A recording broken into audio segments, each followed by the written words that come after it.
안녕하십니까, 알림이 황희두입니다. 본인 스스로 벼랑 끝으로 가는 듯한 윤석열씨, 이번엔 윤석열 캠프에서 문준용의 또 공공지원금 수상하지 않나, 이런 식으로 문준용 작가를 건드리고 있습니다. 문준용씨에 대한 비난은 곽상도 의원을 필두로 너무나 오래됐기 때문에 대부분의 시민들조차 적당히 좀 해라, 대통령의 아들이면 가만히 집안에 박혀있으라는 거냐, 이런 반응들이 이어진 바 있었습니다. 다급해진 윤석열씨, 지금 뭐라도 해야겠다는 심정에 이런 무리수를 남발하는 것 같다는 생각이 들었는데요. 아무튼 윤석열 측에선 저런 식으로 문준용 작가가 여러 차례 설명을 했음에도 불구하고 의구심을 표하고 있습니다. 그러면서 문준용 작가에 대한 지원이 여러 번 이뤄지고 있으니 수상하지 않냐, 이런 해괴망측한 논리를 펼치고 있는데요. 이로 인해 오히려 윤석열 씨가 많은 비판을 받고 있습니다. 윤석열 사주비리, 어느 순간 얘기가 싹 사라졌습니다. 게다가 장모의 수십억대 건강보험 도적질 사건, 여기에 대한 책임은 없냐?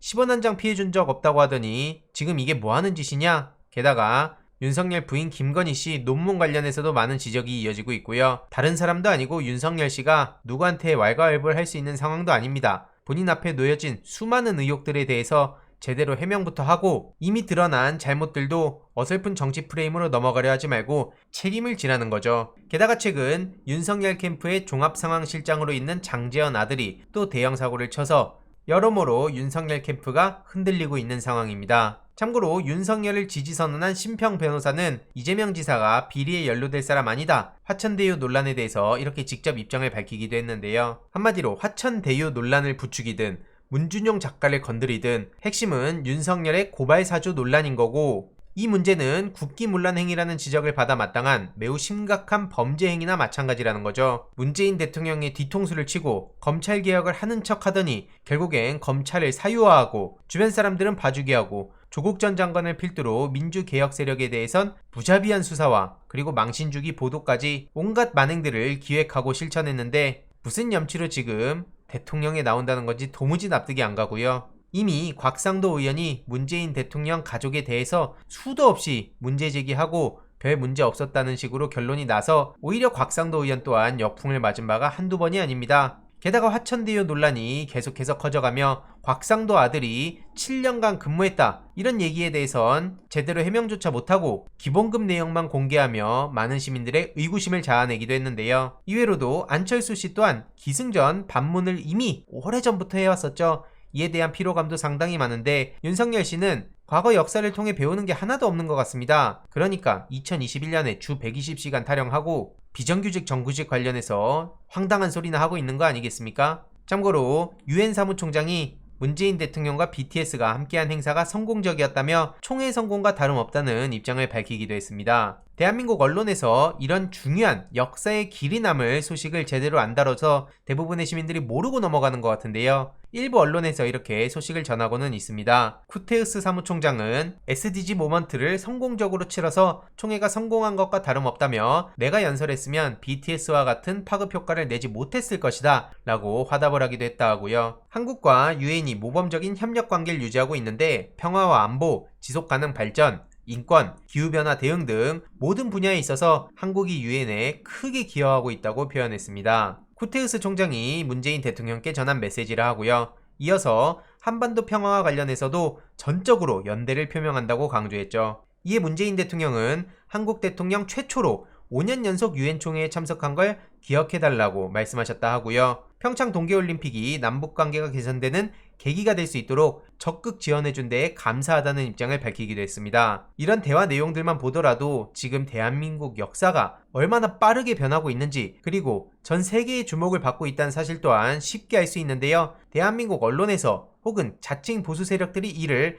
애써 부정하려다 보니 오히려 이런 소식들을 정치적으로 해석한다거나 아니면 그냥 흔하디 흔한 행사의 하나로 생각하고 넘어가는 시민들이 참 많은 것 같습니다. 남북한 동시가입 30주년의 뜻깊은 해라며 지속가능 발전과 기후변화 대응에 있어 한국은 책임있는 일원으로 지속적으로 기여해 나가겠다는 입장까지 밝혔는데요. 실제로 대한민국 자칭 보수 세력들의 대통령의 과거를 보면 너무나 부끄러울 따름입니다. 이승만, 박정희, 전두환, 노태우, 김영삼, 이명박, 박근혜까지. 그래도 개인적으로는 김영삼 대통령은 하나의 청산이라든지 금융실명제라든지 조선총독부 폭파라든지 고위공직자 재산 공개라든지 중요한 업적들을 남긴 게 많이 있다고 생각합니다. IMF 또한 김영삼 정부만의 문제라고 생각하지도 않고요. 고속 압축 성장의 폐해가 그때 터진 거고 언젠가 터질 일이었다 생각을 하기에 이들 중에서 김영삼 대통령은 진정한 보수 대통령이었다고 생각합니다. 물론 3당 합당을 통한 지역 감정의 고착화는 누가 보더라도 정당화할 수 없다고 생각은 합니다. 그 점은 두고두고 비판받을 지점이라 생각하기도 합니다. 다만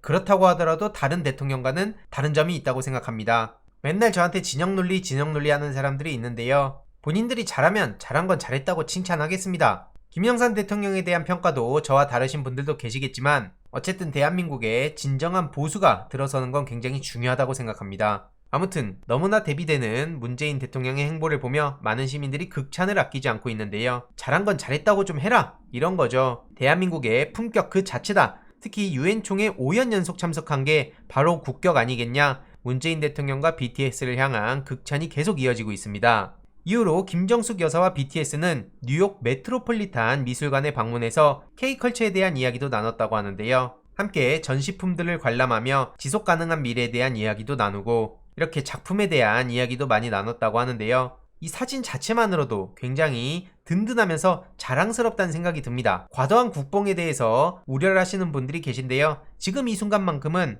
역사에 남을 장면이기에 저는 충분히 자랑스러워해도 된다고 생각합니다. 특히 BTS의 리더 RM 같은 경우에는 달 항아리 앞에서 찌그러진 형태에서 매력을 느낀다고 말하자 김정숙 여사는 BTS가 다양한 예술의 조예가 깊다고 말씀하셨다고 하는데요. 참 훈훈하죠. 이에 대해서 많은 시민들은 박근혜 패션쇼보다 훨씬 나은 것 같다. 국위선양에 힘쓰느라 수고가 많다. 이런 반응을 보이고 있는데 참고로 이명 박근혜 같은 경우에는 면회 없는 옥중 추석을 보내고 있다는 소식이 전해졌습니다. 너무나 대비되는 거죠. 한 대통령은 5년 연속으로 유엔 총회에 참석을 하고 또 다른 전직 대통령은 옥중에서 추석을 맞이하고 있는 겁니다. 너무나 빠르게 달라진 대한민국의 위상, 국격, 세계를 선도해가는 대한민국. 다시 말씀드리지만 너무나 자랑스러운 건데 언론에서 박근혜 형광등 100개, 패션 외교 이런 거 보도하던 시절에 10분의 1만큼만 보도해도 대부분의 시민들이 엄청난 힘을 얻을 것 같습니다. 게다가 이후로는 존슨 영국 총리와 정상회담을 가지기도 했습니다. 참 바쁜 일정들을 보내고 계신데요.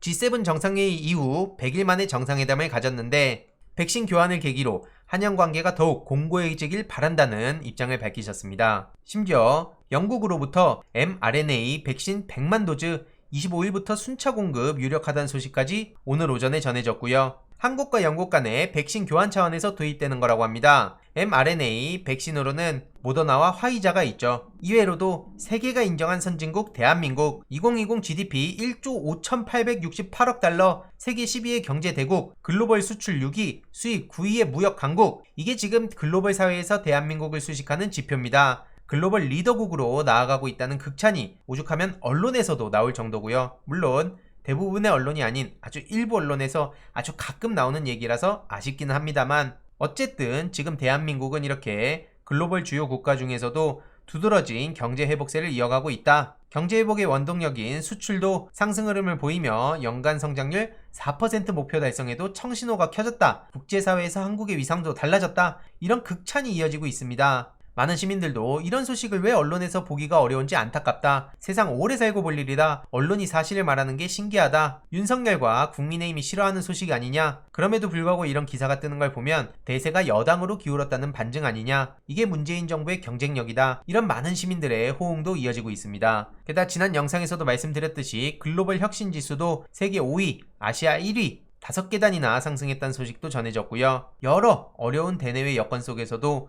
미래에 대한 투자를 지속하고 이런 투자가 무형자산의 창출, 확산으로 이어졌기 때문으로 보인다고 합니다. 아무리 문재인 정부가 마음에 안 든다고 하더라도 잘한 건 잘했다고 인정했으면 좋겠고요. 굉장히 빠른 속도로 대한민국의 국격을 한참 드높인 문재인 정부, 역사에 남을 정부라 생각하고요. 여기에는 많은 시민들이 유튜브나 SNS를 통해 계속해서 진실에 관심을 가지고 주위에 목소리 내고 끊임없이 지지를 하고 관심을 가져주신 덕분이라고 생각합니다. 저 또한 계속해서 소식 전해드리도록 하겠습니다. 이번 내용도 유익했다면 구독, 좋아요, 알림 설정, 멤버십 가입 정말 큰 힘이 된다는 점 말씀드리고 싶습니다. 이번 내용도 주위에 널리 공유 부탁드립니다.